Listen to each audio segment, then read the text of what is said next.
दैनिक नवराष्ट्र आणि दैनिक नवभारत या मीडिया ग्रुपच्या वतीने मी आमदार यासाठी आज आपल्या भेटीला चंदगड येथे आलेले चंदगड गडिंग्लज विधानसभा मतदारसंघातील लोकप्रिय आणि धडाडीचे आमदार राजेश नरसिंगराव पाटील हे यांच्याशी आपण संवाद साधणार आहोत.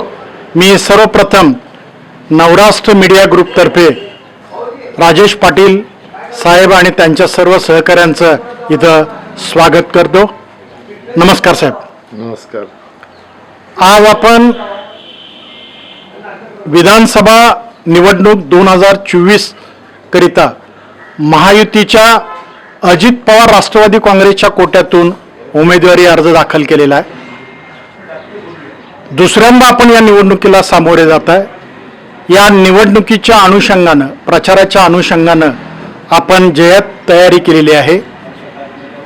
या दृष्टीनं आपण नवराशी संवाद साधत आहात याचा आम्हाला आनंद वाटतो. सर्वप्रथम मी पुन्हा एकदा आपलं स्वागत करतो. विकासाचा कोणता अजेंडा घेऊन आपण या निवडणुकीला सामोरं जाता? नमस्कार. प्रथमतः नवराष्ट्र व नवभारतच्या वतीनं तमाम ह्या मतदारसंघातील मतदार बंधू भगिनींना दीपावलीच्या हार्दिक शुभेच्छा देतो. गेली 5 वर्ष महाविकास आघाडीच्या कार्यकाळात आणि त्यानंतर महायुतीच्या या 2-2.25 वर्षाच्या कार्यकाळामध्ये केलेल्या विकास कामाच्या जोरावर ह्या निवडणुकीला मी समोर जात आहे. आणि ह्या भागामध्ये जे काही प्रश्न होते ते प्रश्न सोडवण्याचा प्रामाणिकपणे प्रयत्न गेल्या 5 वर्षामध्ये मी केलेला आहे. सातत्यानं चंदगड, आजरा, गडिंग्लज तालुक्यातील सर्व गावांशी असणारा संपर्क, सर्व कार्यकर्त्यांशी असणारे जीवाभावाचे संबंध आणि ह्यामधून तिथल्या अडीअडचणी असतील, तिथले प्रश्न असतील, हे प्रामाणिकपणे आदरणीय अजितदादांच्या मार्गदर्शनाखाली, आदरणीय नामदार हसन मुश्रीफ साहेबांच्या मार्गदर्शनाखाली मला सोडवण्याचं भाग्य लाभलं. आणि आज ह्या भागातील जे काही प्रश्न राहिलेले आहेत ते पुढच्या 5 वर्षाच्या कार्यकाळामध्ये सोडवण्यासारखे आहेत. त्यासाठी मी पुन्हा या निवडणुकीला समोर जातोय. प्रामुख्यानं ह्या भागामध्ये रोजगाराचा प्रश्न आहे. सुशिक्षित बेरोजगारांना, आमच्या भागातल्या चंदगड, आजरा, गडिंग्लज तालुक्यातल्या तरुणांना हे बाहेर आपल्या रोजगारासाठी जावं लागतं. चंदगडमधील हलकर्णी MIDC असेल, गडिंग्लजमधली शेंद्री MIDC असेल, अशा ठिकाणी जर आपल्याला चांगल्या तऱ्हेचे उद्योगधंदे आणता आले आणि त्या माध्यमातून एखादी मोठी इंडस्ट्री जरी आली आणि त्याच्या खाली जर स्मॉल स्केल इंडस्ट्रीज तयार झाल्या, इथल्याला शिकलेल्या सुशिक्षित तरुणांना तिथं स्वतःची इंडस्ट्री सेटअप करता आली आणि त्या मोठ्या इंडस्ट्रीला जर तिथं त्या तऱ्हेनं माल पुरवता आला तर अशा तरुणांना सुद्धा उद्योजक म्हणून या भागामध्ये त्यांना त्यांच्या पायावर उभं करण्याचं काम आपल्याला करता येईल, ही भावना घेऊन मी त्यासाठी पाठपुरावा करत आहे.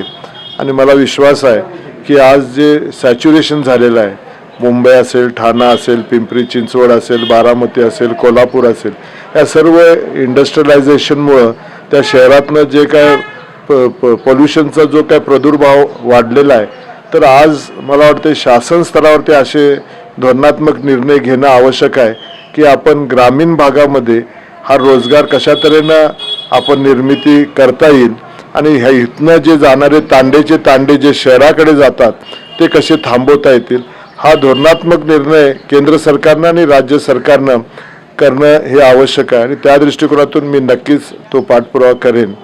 त्याचबरोबर चंदगड विधानसभा मतदारसंघ हा गडाने नटलेला हा मतदारसंघ आहे. चंदगडमध्ये पारगड असेल, सामानगड असेल गडिंग्लजमधलं, त्याचबरोबर इथं कलानंदीगड आहे, मैपाळगड आहे, गंधर्वगड आहे, असे 5 गड आहेत. त्याचबरोबर आजऱ्यातलं रामतीर्थ असं पर्यटन निसर्गरम्य ठिकाण आहे. त्याचबरोबर इकडं जे ह्या भागामध्ये जी दऱ्याखोऱ्याचा हा प्रदेश आहे, तिलारीसारखा जो पठार आहे कोलिकपासून तिलारीपर्यंत, अशा ठिकाणी आपल्याला इको टुरिझमच्या माध्यमातून आपल्याला तिथं चांगल्या तऱ्हेनं पर्यटन आकर्षित करता येईल. आणि त्या माध्यमातून माझा प्रयत्न गेली 5 वर्ष पाठपुरावा चालूच आहे. आणि ॲग्रिकल्चरल टुरिझमच्या माध्यमातून सुद्धा आपण इथल्या लोकांना जे इथलं निसर्गरम्य हवामान आहे, इथं जी शेती आहे, त्यामध्ये आपण जर स्मॉल म्हणजे कॉटेजेस सारखे आपण जर तिथं उद्योगधंदे जर आपण त्या माध्यमातून आणले तर त्या तऱ्हेनं सुद्धा आपल्याला ती इंडस्ट्री डेव्हलप करता येईल. आणि म्हणजे हॉटेल इंडस्ट्रीज करायला पाहिजे असं नाही. महाबळेश्वर किंवा पाचगणीसारखे जे कॉन्क्रीट जंगलं उभं राहिलेली आहेत, ह्याचा मला ठाम विरोध आहे. हे निसर्ग आपण जतन केलं पाहिजे. हा इको सेन्सिटिव्ह झोनमध्ये येणारा हा भाग आहे आणि ते जतन करत असताना निसर्गाबरोबर तिथल्या वन प्राण्यांच्या दृष्टिकोनातून सुद्धा आज माझ्या मतदारसंघामध्ये हत्तीचं इथं ह्या क्षेत्रामध्ये सारखं कायम उपद्रव माजला जातो. गवेरेडे आहेत, रानडुकरं आहेत, मोर आहेत, असे अनेक प्राणी आपल्या ह्याच्यामध्ये शेतकऱ्यांना त्रास देत आहेत. पण त्यांना सुद्धा जगण्याचा अधिकार आणि त्या शेतकऱ्यांना सुद्धा न्याय देणं ही सुद्धा आज काळाची गरज आहे. त्या दृष्टिकोनातून सुद्धा तिलारीसारख्या फॉरेस्टच्या विभागात जर एक अभयारण्य झालं, जसं राधानगरीला आहे किंवा आपलं दांडेलीला आहे कर्नाटकामध्ये, तर तशा ठिकाणी जर हे सर्व प्राणी आपल्याला एका ठिकाणी जर बंदिस्त करता आले आणि त्या अभयारण्याच्या माध्यमातून त्या वन प्राण्यांच्यापासून जे होणारं शेतकऱ्यांचं नुकसान आपल्याला टाळता आलं तर त्या दृष्टिकोनातून सुद्धा प्रयत्न करणं ही काळाची गरज आहे. आणि त्यासाठी सुद्धा माझा पाठपुरावा चालू आहे. आज माता भगिनींना रोजगार उपलब्ध करून देण्यामध्ये ह्या मतदारसंघामध्ये काजूचं फार मोठं उत्पादन होतं. काजू बागायतदार शेतकरी आहेत आणि काजू प्रोसेसिंग इंडस्ट्रीमुळं आज माझ्या मतदारसंघातील माता भगिनींना चांगल्या तऱ्हेनं रोजगार उपलब्ध झालेला आहे.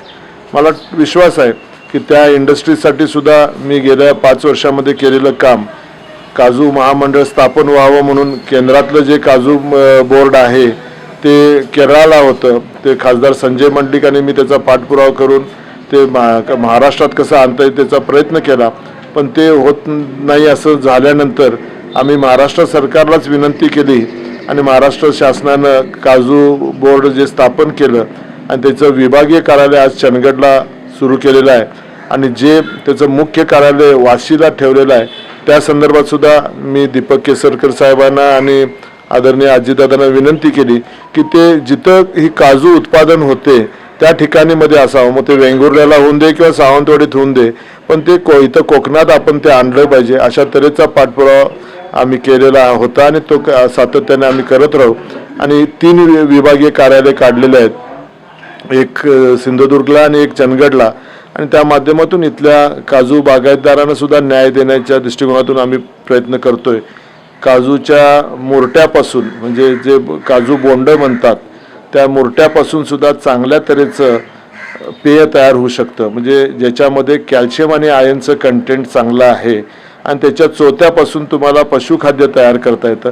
म्हणजे असे अनेक उपपदार्थ आपण करून त्या शेतकऱ्याला व्हॅल्यू ॲडिशन कशा तऱ्हेनं त्याच्या उत्पादित केलेल्या मालाला आपल्याला देता येईल त्याचा सुद्धा पाठपुरावा गेले 5 वर्ष मी सातत्यानं करत आलेला आहे.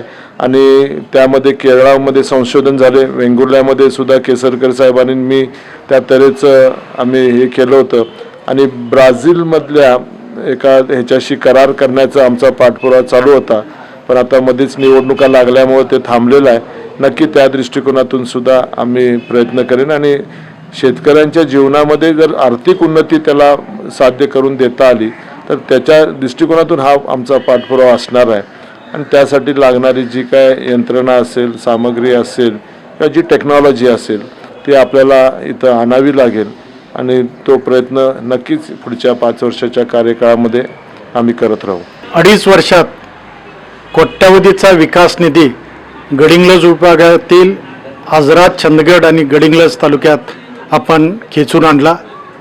आपले विरोधक 1600 कोटीच्या अनुषंगानं आपल्यावर काही आरोप करत आहेत, याकडे आपण कसे पाहाल? विरोधकांना दुसरं काही काम नसल्यामुळं तेवढंच ते सगळे करतायत आणि सगळेच विरोधक एकवटलेले आहेत. म्हणजे नक्की या आमदारांना काहीतरी चांगलं काम केलं आहे. त्याच्यामुळं आज सगळ्यांनीच उठसूट जर आपण पाहिलात गेले महिनाभर आज जे काय या मतदारसंघामधलं वातावरण करण्याचा प्रयत्न केला जातो, प्रत्येकजण एकावरच बोलतो, तो म्हणजे आमदार राजेश पाटलांच्यावर. आणि मला खात्री आहे की केलेली विकास कामं ही जनतेच्या हृदयात आहेत, जनतेच्या मनात आहेत आणि त्याचा लेखाजोखा मला देण्याची काय त्यांना आवश्यकता नाही. ते ह्या मतदारसंघातली जनताच त्यांना 23 तारखेच्या निकालाच्या दिवशी नक्की दिल्याशिवाय राहणार नाही. हा आत्मविश्वास माझ्यासारख्या कार्यातून उभं राहिलेल्या आमदाराला आहे. कोल्हापूर जिल्ह्याचे नेते कैलासवासी सदाशिवराव मंडलिक आणि चंदगड गडिंग्लज आजरा विभागाचे नेते कैलासवासी नरसिंग गुरुनाथ पाटील साहेब यांच्या कार्याचा वसा आणि वारसा आपण चालवत आहात. या अनुषंगानं आपण या निमित्तानं काय सांगू शकाल? स्वर्गीय सदाशिवराव मंडलिक, स्वर्गीय नरसिंग गुरुनाथ पाटील माझे वडील आणि स्वर्गीय बाबासाहेब कुपेकर हे तिघही जीवाभावाचे मित्र होते. ग्रामपंचायतीच्या सरपंच पदापासून त्यांनी महाराष्ट्राच्या विधिमंडळापर्यंत आणि देशाच्या लोकसभेपर्यंत त्या मंडळींनी शून्यातून विश्व निर्माण केलं होतं. माझ्यासारख्या कार्यकर्त्याला त्यांचा वारसा लाभला, त्यांच्या हाताखाली काम करण्याची संधी मला लाभली आणि त्यांनी घालून दिलेला मार्ग, त्यांची नीती तत्व आजपर्यंत जोपासण्याचा प्रयत्न केलेला आहे. आणि मला विश्वास आहे की कष्टातून त्यांनी हे विश्व निर्माण केलं होतं आणि तेच सांभाळण्याची जबाबदारी आज माझ्यासारख्या एका तरुण कार्यकर्त्याच्या खांद्यावर पडलेली आहे. पण त्यांनी तयार केलेले जे कार्यकर्त्यांचा संच आहे, ती जी फौज आहे, त्या सर्वांनी मला आजपर्यंत नरसिंगराव पाटील गेल्यानंतर असेल, सदाशिवराव मंडलिक साहेब गेल्यानंतर असेल किंवा बाबासाहेब कुपेकर गेल्यानंतर असेल, ह्या सर्व मंडळींनी मला तळ हाताच्या फोडासारखं सांभाळलेलं आहे, मला मार्गदर्शन केलेलं आहे. मी ज्यावेळी कुठं चुकलो त्यावेळी मला त्याने तोंडावर स्पष्टपणे सांगितलेलं आहे की तुम्ही इथं चुकताय साहेब म्हणून.